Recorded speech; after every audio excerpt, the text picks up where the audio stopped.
boqolka xadiis ما شاء الله ما شاء الله. ugu horreyn kusoo dhawow daacad media ايوه waan ku soo dhaweey waa barnaamijkii garow guuleyso barnaamijkan waa barnaamij aan ugu talagalnay bisha Ramadaan in laga faa'iideysto su'aaladii aan ugu talagalnay marka diyaar ma tahay ها diyaar baan waxaad ii sheegtaa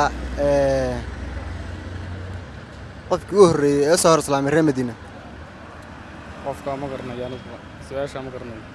su'aasha ma garanaysa bismillah soo dhawow walaal daacad media ku soo dhawow waa barnaamij lagu talagalnay bisha Ramadaan kaga qayb qaadano marka sidaad u aragtaa bisha Ramadaan waa sax walaal waa caadi waan dhawahay bal weydii waxaad weydiinayso caadi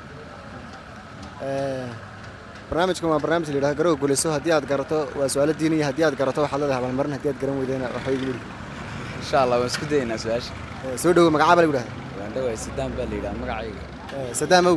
waxaad ii sheegtaa saxaabigii labadii saxaabi oo rasuulka ku daba tukaday laakiin waan isku dayay labadii saxaabi oo rasuulka ku daba tukaday isku dayday ma garanaysid السلام عليكم ورحمة الله وبركاته soo dhawow walaal marka hore ku soo dhawow daacad media barnaamijka waa barnaamijkii garow guuleyso marka hore magacaaga ku bilaabay walaal waan dhawahay magacaygu waxa weeyaan Armaan Guuli Cabdi waan ku dhaw barnaamijka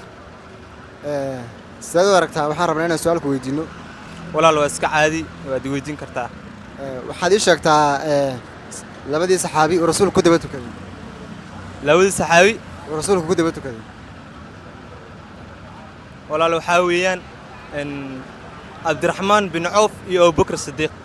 Bakr Siddiq waad garatay aad iyo aad baad mahadsan tahay aad waa saxay waxaad leedahay abaalmarin waxaan ku siinayaa kitaab 100 xadiis oo boqolka xadiis ما شاء الله sidaad u aragtaa barnaamijka والله برنامج fiican weeyaan run ahaantii barnaamijku wuxuu u fiican yahay dadka muslimiinta waxaana wanaagsan diinta in la isxasuusiyo maxay adoo la isweydiiyo su'aalo diini ah maadaama bil Ramadaan lagu jiro walaal waa maasantiin aad iyo aad maasantiin TV magacii daacad media ما شاء الله waan soo dhaweynayaa walaal maasantiin